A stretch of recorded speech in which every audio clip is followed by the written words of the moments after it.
Bonsoir, une page très spéciale aujourd'hui. Nous avons profité de la tournée de Jean Miguer dans la région où il donne une série de conférences pour parler de son deuxième livre, Le cobaye des extraterrestres face aux scientifiques. Jean Miguer, alors qu'allez-vous dire aux auditeurs de vos conférences? Eh bien, je leur parlerai surtout de mon premier livre qui relate mon aventure, car en fait, j'ai été il y a quelques années, en 1969, j'ai servi de cobaye aux extraterrestres, j'ai apporté tous les éléments d'appréciation de valeur scientifique et j'explique quelle a été mon aventure en donnant tous ces éléments d'appréciation. Ensuite, au public, je parlerai de mon second livre en leur disant évidemment ce qu'il y a dedans, c'est-à-dire en dénonçant les pressions qui ont été faites sur moi pour que je me taise, pour ne pas informer le public. Et je dirai également au public les tests que m'ont fait passer les scientifiques, tant en France qu'aux États-Unis. Bien. Philippe Klein, vous arrivez de Blois et vos activités sont finalement plus reposantes. Alors qu'est-ce que vous faites? Expliquez-nous. Alors voilà, mon rôle, c'est d'enquêter pour les observations qui ont lieu dans mon département. Alors notre rôle, c'est de relater les observations à une revue dont je suis le représentant, qui s'appelle Lumière dans la nuit, qui est internationalement et nationalement connue. Alors notre rôle, c'est d'être neutre, d'être objectif. Et, Alors, depuis que vous faites ça, qu'est-ce que vous avez repéré, examiné, observé, remarqué? alors on remarque que chez les témoins, ce sont des personnes assez simples. Et bon, on fait des analyses du terrain, des points géodésiques, enfin de toutes sortes de détails sur le terrain. Chantal, vous êtes une scientifique, l'émission vient à peine de commencer, quand elle sera terminée, vous le savez, on n'aura pas réglé le problème, et ce n'est pas notre propos. Alors que vous inspirent les premières déclarations qui ont été faites? Eh bien, j'aimerais d'abord préciser un petit peu, éclaircir du moins cette question et lever l'ambiguïté entre ovnis, soucoupes volantes, et je préférerais qu'on parle de phénomènes aérospatiaux non identifiés. Vous savez peut-être qu'il existe le GEPAN qui émane du CNES, qui est un groupe de scientifiques et de psychologues d'ailleurs, enfin c'est pluridisciplinaire, qui essaye d'analyser les informations recueillies dans les témoignages, entre autres dans les gendarmeries. Et vous savez qu'il y en a à peu près un par jour à l'heure actuelle. Bien. Alors, un par jour à l'heure actuelle, me dites-vous. Pascal Hameau, à vous, il vous est arrivé une aventure un petit peu particulière. Oui, le 25 novembre au soir, j'ai observé 25 novembre, il y a 2 ans, je crois. Non, l'année dernière. Dernière. J'ai observé un phénomène dans le ciel. Au début, c'était rectangulaire. Ça s'est transformé en demi-cercle rouge. Ça s'est passé à quel endroit? Dans le Loir-et-Cher, à côté de Montrichard, plus exactement. Oui. J'ai observé ce phénomène pendant un quart d'heure. Que vous avez revu ensuite? Disons que nous étions 6 à l'avoir vu. Et ça s'est manifesté comment? Ça planait au-dessus des bois, c'était fixe. Et après, ça s'est parti horizontalement. Jean Miguer, alors vous placez un petit peu en dehors de tout ce qui vient d'être dit, dans la mesure où votre aventure revêtait une autre allure. Oui, mais je rejoins néanmoins les déclarations de notre ami scientifique, car en fait, il ne faut pas du tout confondre effectivement ovni et soucoupe volante. Et trop de gens, hélas, assimilent les deux. Un ovni est un objet non identifié, mais qui n'a pas été identifié par quelqu'un qui n'est peut-être pas capable de l'identifier. Par contre, un scientifique peut très bien identifier cet objet, ce soi-disant objet, comme étant un nuage mésosphérique, un nuage stratosphérique, un nuage lenticulaire, un tourbillon magnétique, etc. Alors, moi, voyez-vous, lorsque j'observe quelque chose, il m'a été donné d'observer, après ma propre aventure, d'observer par 2 fois un phénomène bizarre. Je qualifie seulement de phénomène bizarre, même pas d'ovni. Eh bien, je téléphone à l'Observatoire astronomique de Nice, puisque j'habite Nice, et je demande à mon ami l'astronome Millet, je lui demande ce que c'est. Invariablement, il me répond que c'est la planète Vénus, remarquez. Mais enfin, c'est quand même, je demande tout de même. Alors, Chantal, vous venez de sourire, pourquoi là? Non, parce qu'effectivement, c'est souvent la planète Vénus qui est prise pour un ovni. très Oui. fréquemment cette... Oui. Elle est terrible alors. Je suis étonné lorsque la planète Vénus se déplace à Mach 3 dernièrement. Mach 3 qui donne quand même 3600 km/h. La planète Vénus, la voir se déplacer à Mach 3, c'est quand même gros parce que les radars l'ont suivi à Mach 3. C'est quand même difficile. Bien. Alors, Jean-Louis a remplacé Philippe. Alors, vous nous dites tout de suite qui vous êtes et ce que vous faites. Bien, nous faisons partie d'un groupe local à Tours, le comité d'analyse des phénomènes rares, et notre étude porte sur 90 échantillons que les témoins ont considérés comme non identifiables a priori. Ces échantillons, nous les étudions à l'aide d'une équipe pluridisciplinaire et nous traçons des cartes du ciel, nous recherchons s'il n'y a pas une relation avec des phénomènes connus de manière à faire un filtrage. Il reste environ après 10% de cas non identifiés a posteriori. Bon, il faut dire que ce ne sont pas les ovnis que nous étudions, mais les témoignages d'ovnis, parce qu'on ne sait pas ce que c'est que les ovnis. Par contre, on a des témoins, c'est tout ce que nous avons comme matériel. Alors il y a deux solutions sur ces 10% qui restent, ou bien notre filtrage n'est pas complet, auquel cas le phénomène ovni est une somme de phénomènes connus, rares, qu'on n'arrive pas à déterminer, ou bien le phénomène ovni est d'origine inconnue. Bon, pour l'instant, on ne peut avoir que des présomptions à ce sujet. C'est ça. Alors, parmi les témoignages, citez-nous-en, par exemple, le plus remarquable. Citez-nous le plus remarquable. Le plus remarquable, positif, disons, qui Dans n'est la pas région, explicable, c'est un monsieur qui est rentré chez lui vers 1 h du matin, qui a attendu derrière lui comme une aspiration, qui s'est retourné et a vu un parallélépipède de rectangle noir décoller du bas d'un poteau et devenir lumineux en haut de ce poteau. Il a appelé sa mère qui a confirmé son observation et par la suite il a été trouvé des traces en bas de ce poteau, des traces qui avaient un certain coefficient d'étrangeté dans la mesure où elles étaient faites dans des herbes très hautes.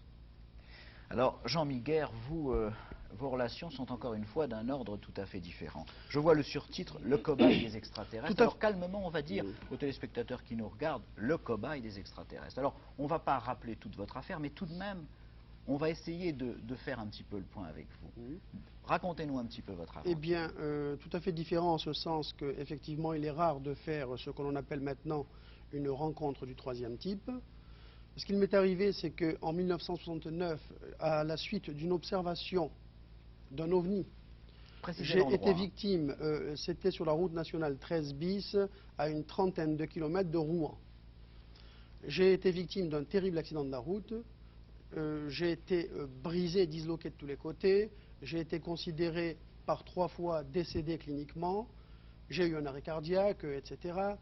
Et je ne conserve absolument aucune séquelle parce qu'à la suite de cet accident, je prétends qu'à la suite de cet accident, un extraterrestre s'est matérialisé à mes côtés, m'a régénéré, m'a redimensionné selon un procédé inconnu sur la planète Terre. Jusqu'à présent, je dois ajouter qu'aucun médecin, fût-il même professeur, qu'il ait une chaire, etc., n'a pu apporter une explication rationnelle, médicalement parlant, à mon cas.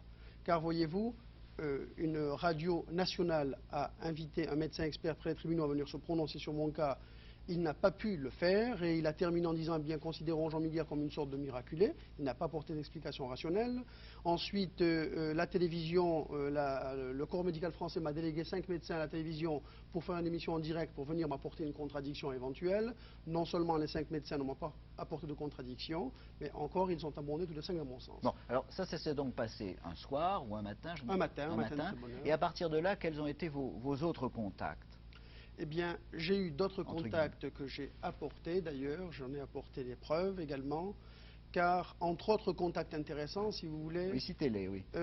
En 1973, j'apprenais par un contact avec des extraterrestres qu'ils possèdent une base militaire avancée dans notre propre système solaire.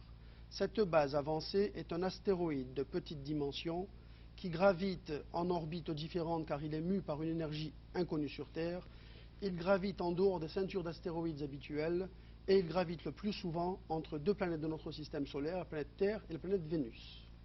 Par ailleurs, j'apprenais que nos scientifiques terriens, quels qu'ils soient, russes, français, chinois ou américains ou autres, se trompaient tous. Il n'y avait pas 9 planètes principales dans notre système solaire, mais 10 et que la 10e serait incessamment découverte par les terriens. Bien. Les recherches ont été faites, on a découvert aussi bien l'un que l'autre. Alors je suis quand même perplexe, je suis étonné. Bien. Jean-Louis.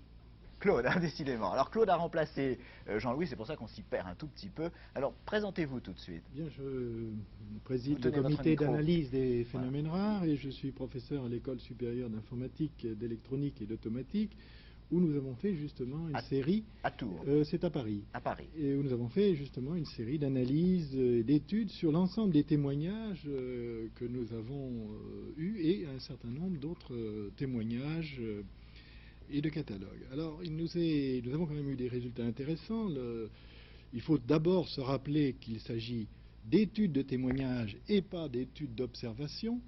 Donc, ces témoignages ne peuvent être dissociés de phénomènes psychologiques qui les provoquent, et plus particulièrement des courants de rumeurs dans lesquels baigne ce témoignage. Donc,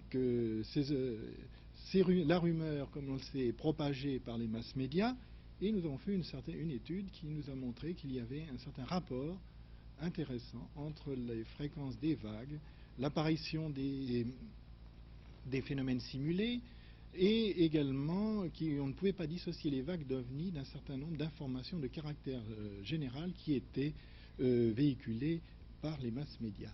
Donc il y a beaucoup d'études à faire dans ce domaine avant de faire des hypothèses hardies. Vous venez d'entendre le témoignage de Jean Miguer. Est-ce que vous avez quelque chose à préciser ou est-ce que vous avez une remarque à faire? Eh bien, évidemment, on pourrait dire beaucoup de choses sur ce témoignage. Enfin, il faudrait le replacer, évidemment, dans la période, je sais à quelle date 1969. 1969, c'était évidemment pas dans apparemment dans une vague particulière comme Absolument celle de 74. Il faudrait se pencher, évidemment, sur ce problème avec une certaine attention. Pascal, vous n'avez pas eu, vous, depuis cette vision-là, vous n'en avez pas eu d'autres ensuite? Non, d'autres observations? Non. C'est ça. Chantal, alors, je m'adresse de nouveau à la scientifique que vous êtes. Vous avez entendu, ces messieurs, vous avez entendu Jean Miguer en particulier. J'ai vu que de temps en temps, vous leviez les yeux au ciel, ce qui est une bonne direction. Non, je ne me serais pas permis de lever Mais gentiment, les oui. yeux au ciel en Vous avez écoutant été Jean surprise Miguer. quand même. Mais permettez-moi de rester sceptique. Et un témoignage n'est pas une preuve. Et j'adhère tout à fait à votre démarche d'analyse de témoignages que vous semblez faire. Et c'est par là, je crois, qu'on arrivera à déterminer les lois qui régissent ce genre de phénomène et qu'on avancera, c'est-à-dire par une démarche scientifique. Je ne crois pas qu'il faille s'appuyer sur un témoignage pour dire, voilà, ça y est, les extraterrestres existent. D'ailleurs, on en a même, enfin, si on fait un calcul de probabilité d'existence des extraterrestres, d'ailleurs, ce calcul de probabilité nécessite l'introduction d'un grand nombre de paramètres et sur lesquels on a peu d'informations, en particulier la durée de vie de ces possibles extraterrestres. Et bon, il y a bien sûr des milliards d'étoiles, des milliards de galaxies, donc autour de chaque étoile, il peut y avoir des planètes. Une forme de vie a pu naître, effectivement. Jean Miguer, on sent une foi. Et la foi dans ce que vous dites? Non, il n'y a pas de foi, car ce n'est pas une profession de foi. Ce que j'ai vu, je l'ai réellement vécu. La tête sous la guillotine, je le dirai. La preuve est que, justement, j'ai accepté tous les tests que m'ont proposés les scientifiques, sans en refuser aucun. Et si j'avais été de mauvaise foi, j'aurais eu peur d'être démasqué. Si j'avais été un charlatan, j'aurais eu peur d'être démasqué par les tests scientifiques. Je ne les aurais pas acceptés.